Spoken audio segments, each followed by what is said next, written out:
They ask me all the time. Friends, co-workers, even my mom. He's good-looking, smart, successful. So, why is he single? I used to laugh it off. Say I was busy. Say I hadn't found the right one. But the truth is, I did find her. More than once. And I lost myself every single time. I wasn't afraid of love. I was afraid of who I became to keep it. The man who apologized just to keep the peace. The man who cancelled things just to be more available. The man who slowly forgot how to say no. It wasn't dramatic. It wasn't abusive. It was just a quiet erosion of everything I used to be. I was the safe guy, the one who remembered birthdays, who paid attention, who didn't make promises he couldn't keep. And you know what I got called? Too serious, too steady, too nice. It's strange how those things only sound good in theory. In real life, they made me invisible. I used to think I was doing something wrong. Maybe I was too available. Maybe I didn't chase hard enough. Maybe I didn't flirt the right way, didn't play the game well enough. So I tried. I watched the dating videos, read the rules, tried to be more unpredictable, more masculine, more fun. It worked. For a while, until I realized I wasn't even enjoying the connection, I was just relieved I hadn't messed it up yet. That's not love. That's survival. It took me years to admit it, but I wasn't looking for a relationship. I was looking for relief, for someone to finally say, "You're enough." Just like this. But most people were too busy performing, or expecting me to. Dating didn't feel like dating. It felt like auditioning. Everyone playing a role, everyone trying to impress, no one saying what they really meant. There was this one dinner I showed up early. She showed up late, barely looked up from her phone. We ordered, well, talked about music, careers, exes, and then she said, "You're so emotionally stable. It's almost boring." I smiled, paid the check, walked her to her car, and that night, I deleted the app. It wasn't out of anger, not even disappointment, just clarity, the kind that whispers, "This isn't where you'll be seen." I didn't stop dating. I stopped performing. I didn't stop believing in love. I stopped believing I had to earn it by giving up parts of myself. Now I wake up without panic. I drink my coffee hot. I go on walks without checking my phone.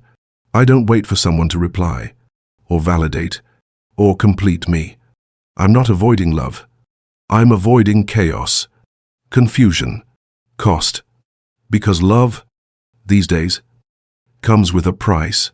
Not just effort, not just compromise, but a kind of emotional tax that quietly drains you while telling you you're lucky to be chosen. That's not the kind of love I'm interested in anymore. If I'm not enough as I am, I'm not playing.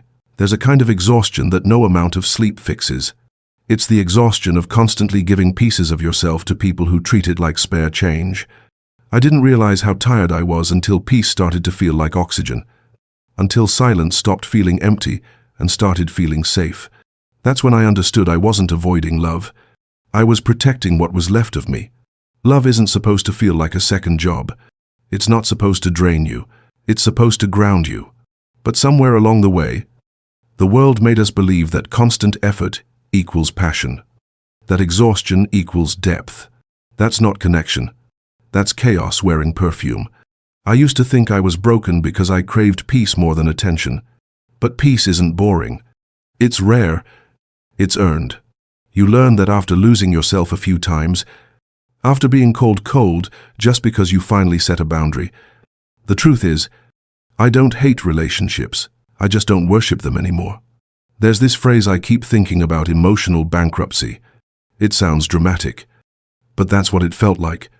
Giving, forgiving, over-explaining, while pretending it's all fine until one day you wake up and realize you've got nothing left to withdraw.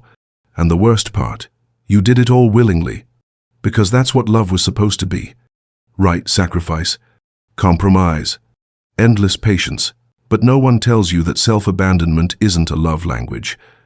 I remember sitting in my car one night, after another argument that solved nothing, Hands on the steering wheel, heart pounding, silence heavy, and I realized something simple, something freeing. I can't keep negotiating for peace in places that require chaos to exist. That was the last time I begged anyone to understand my calm. Now, my calm is non-negotiable. I stopped texting first, stopped explaining what I meant, stopped trying to read signals that were never meant for me. It's not bitterness. It's boundary. It's the realization that you can't save people from the noise they're addicted to, and that sometimes loving yourself means walking away quietly without an announcement. People call that loneliness. I call it clarity. I used to fill the silence with distraction, new conversations, new faces, new hopes. Now, I let the silence speak back. It tells me what peace sounds like. It reminds me that my own company was never the problem. Someone asked me recently, "Don't you ever get lonely?" And I said, "Of course I do. But loneliness doesn't scare me anymore, because I've been lonely before in relationships, in rooms full of people, in moments when I was giving everything and getting almost nothing back. I'll take this version instead, the kind where the quiet is kind. And I finally recognize the man in the mirror. He's not afraid of love. He's afraid of disappearing again, of saying yes too fast, of staying too long, of confusing patience with tolerance, of losing his identity to keep something that doesn't want to stay. That's not fear. That's awareness. That's maturity. That's evolution. And if that makes me too guarded, so be it. Because I've learned that a peaceful life is better than a passionate one that burns you alive. I've learned that the right person won't need to be convinced to stay. And that silence, when you've earned it, is louder than validation. There's something powerful about choosing yourself, not in a loud, selfish way, but in a quiet, deliberate one, when you stop chasing just to feel wanted, when you stop bending just to keep someone interested, when you finally realize that your peace is not a negotiation tool. That's not loneliness. That's strategy. I no longer explain why I prefer staying in, why I don't jump at every invitation, why I don't reply within 5 minutes, why I stopped proving myself to people who only showed up when they were bored or broken. It's not about being too good. It's about being done. Done with feeling like a placeholder. Done with explaining my worth to people who only value noise. I used to think that choosing solitude meant I'd miss out on something. Now I know solitude protects me from becoming someone I was never meant to be. It's not empty. It's intentional. And it's where I've built the clearest version of myself. I've learned that real love doesn't punish you for being consistent. It doesn't make you jump through hoops to prove you're worthy. It doesn't confuse you, then blame you for not understanding. Real love meets you where you already are, not where you've bent yourself to be. They say I've changed, that I'm colder, less available, harder to impress, and maybe they're right. But what they don't see is that this version of me is the result of burning out on being everyone else's solution. I'm not bitter. I'm just no longer for sale. The right people will never be intimidated by your peace. The wrong ones will call it distance, call it selfishness, call it weakness, because they can't control it, can't manipulate it, can't profit from it. That's fine. Let them mislabel it. Let them walk away. Because now, I don't chase. I don't beg. I don't shrink.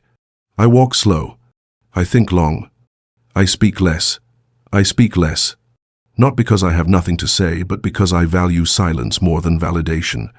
I'm not looking to be impressive. I'm looking to be honest. And sometimes honesty means saying no, means choosing rest, means closing doors without slamming them. There's no announcement when you reclaim your life. No applause when you stop overextending. No parade when you finally stop explaining your standards. But there is peace. And for me, peace was the goal all along. Not love that exhausts. Not company that competes.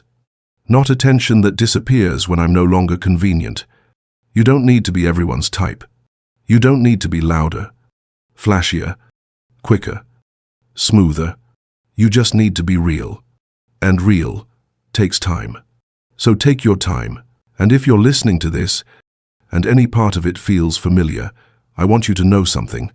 You're not broken because you chose peace. You're not bitter because you walked away. You're not cold because you refused to shrink again. You're building, quietly, strongly, strategically. If you've ever stepped back to protect your energy, if you've ever chosen silence over convincing someone to stay, leave a comment below. It's not loneliness. It's strategy.